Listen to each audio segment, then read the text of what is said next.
Bonjour chers amis, fidèles publics de votre site préféré Dakaractu. C'est avec un réel plaisir que l'on vous retrouve cette semaine encore pour vous présenter votre rétro de l'actualité hebdomadaire. Bonjour Rose. Bonjour Mme Gérard. Tu vas bien? Très bien. Tu as passé une magnifique semaine? Très bien. D'accord, alors comme toujours chers amis, on commence avec la rubrique politique. On a quoi au menu? Oui, avec la politique Mme Gérard. On revient avec ce rejet de la Cour suprême des recours de Karim Wade. On rappelle que Karim Wade et Cise restent ainsi en prison car la Cour suprême a rejeté les recours du fils de l'ancien président de la République. La Cour suprême a ainsi confirmé l'ordonnance de Henri Grégoire Diop. À cet effet, le collectif des avocats de Karim Wade perd ainsi le combat mais ne baisse pas les bras. Ainsi, il dénonce des violations manifestes.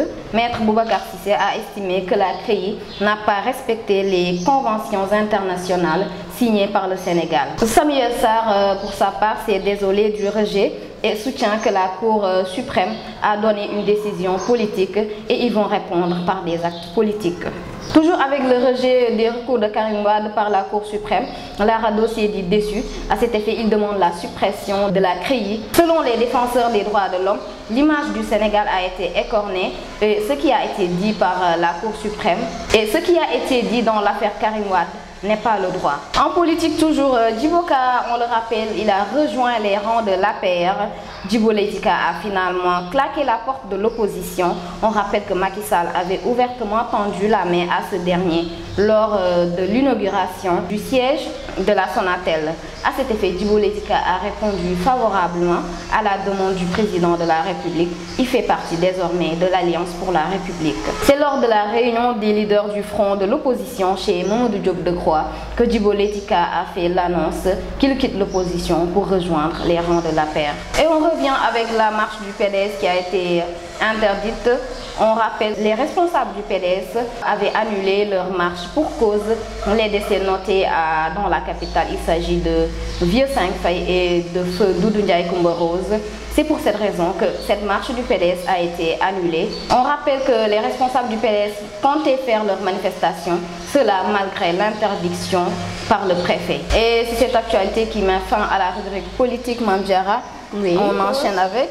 Très bien, on enchaîne donc avec la rubrique société et on l'aura constaté, cette semaine rose aura été très marquée par des deuils. Oui, le Sénégal est en deuil. D'abord, le décès regrettable de Vieux 5 Faye, le père de Mbaye Dièye Faye, on le rappelle. Et ensuite, celui de Feu Doudou Ndiaye Coumba Rose, vraiment. Le Sénégal donc a été en deuil cette semaine suite à ces décès successifs de deux grandes pointures de la culture sénégalaise. Le Vieux 5 Faye et Doudou Ndiaye Rose en l'occurrence. Ce dernier, qui a été porté sous terre hier, a réuni durant ses funérailles le monde culturel et politique en même temps. Donc chanteurs, musiciens, lutteurs, hommes d'affaires, tous étaient présents et ont tenu à lui rendre un dernier hommage vraiment mérité. Présentant les condoléances de l'État à la famille éplorée, le Premier ministre Mahammed Boun Abdallah Dionne, qui était présent à côté de la première dame Marième Faye, a tenu à annoncer la visite prochaine du président Macky Sall. Donc on le dit, ce deuil rose a frappé vraiment le monde culturel sénégalais. Et sur la toile, on a vu les chanteurs, autant que les rappeurs, lutteurs et compagnie qui ont tous tenu à rendre un vibrant hommage vraiment mérité à Feu Doudou Ndiaye Rose. Et Dakaractu en profite pour présenter encore une fois ses condoléances à la famille éplorée. Et on passe à l'affaire Cheikh Alassane Sène. Lui, il est toujours en détention puisque sa demande de liberté provisoire lui a été refusée cette semaine. Parlant de Moussa Ngom, on le dira, il y a eu une fausse rumeur annonçant son décès. Lui, il en a ri et il a même dit Akassa comme pour marquer son étonnement. Donc c'était une fausse rumeur éparpillée par une fausse, encore, excusez-moi de la répétition, information qui est parvenue à un de nos collègues animateurs. Et le drame devant les locaux de Walfadjri, on pourrait commencer par cela. C'était un drame vraiment qui a brusqué le monde entier, on ne le dira pas seulement le Sénégal. Le pauvre vendeur de café, le défunt Baye Fall, qui s'est établi durant des années devant les locaux de Walfadjri, a été poignardé et le coupable a été arrêté le jour même. Et là encore, on passe à la série des inondations. Les inondations ont repris, on le dira. Et la dernière en date concerne la ville de Mbour qui a été submergée. Mbour est sous les eaux et hier, la route nationale a été même bloquée à ce niveau. L'affaire Bassirou Faye, le doyen des juges, ne suit pas le réquisitoire du parquet. C'est la dernière nouvelle qui nous est parvenue de ce procès. Alors Rose, on passe à la rubrique sport. Oui, on enchaîne avec le sport et c'est l'afro-basket. On rappelle que les Lions du Sénégal ont gagné difficilement leur premier match contre le Maroc. 72-69, c'est le score final. Et on revient avec le club de l'international sénégalais Sadio Mané. Il s'agit de Southampton.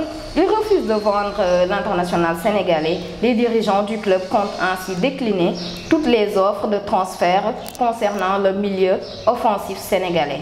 Le club anglais considère ainsi que le joueur de 23 ans est l'un des éléments clés du futur Southampton. On se voit toujours la liste des 23 joueurs pour le match Sénégal-Namibie a été publiée. On note le retour de l'international Diafra Sakho, mais aussi également l'absence des joueurs comme Papis Demba Cissé, Demba Ba, Dame Doye ou encore Pape Kouli Diop. Alors Mame Diarra, c'était tout pour le sport et on passe à la rubrique internationale. Très bien, et avant l'international, Rose qui est un peu pressée, on passe à la rubrique People plutôt. Donc en People, on commence par notre compatriote américain, sénégalo-américain, on le dira, Akon. Lui, il est le mécène de l'énergie solaire en Afrique. Donc Akon, c'est officiel, est le mécène de l'énergie solaire en Afrique. Et il œuvre en ce sens, bien sûr. Et le footballeur, malheureusement décédé, Mamadou Ndiaye, il était joueur à la Sunéor. Donc, on présente nos condoléances à toute l'équipe concernée. Balla Gaye 2, l'ex-roi des arènes, lui, il commencera le 5 de ce mois de septembre la caravane de la paix. Et cette année 2015, il a choisi comme parrain le président Macky Sall. Du côté international, People toujours, Rihanna et Chris Brown, on dirait que ce n'est pas encore totalement fini. On nous dit Rihanna, Chris Brown est toujours fou amoureux d'elle. Où est-ce que ça va aboutir? On le sait déjà. Et du côté international, Rose, on commence avec la France où Jean-Marie Le Pen a été exclu, figurez-vous, du Front National. Après tous les problèmes qui ont secoué ce parti, donc finalement, on assiste à l'exclusion pure et simple de Jean-Marie Le Pen. En Guinée-Bissau, un nouveau Premier ministre et M. Babacar Justin Ndiaye en a fait même état dans une chronique que vous pouvez lire dans Dakar Actu. Il déclare que le poulain de Dakar a été écarté. Donc. Alors Rose, la dernière information internationale. Oui, on va finir la rubrique internationale avec cette information. En Grèce, le Premier ministre Alexis Tsipras a annoncé sa démission. Cela en vue des élections législatives. Et c'est cette information qui va mettre fin à ce numéro de Rétro Actu. Merci et à la semaine prochaine.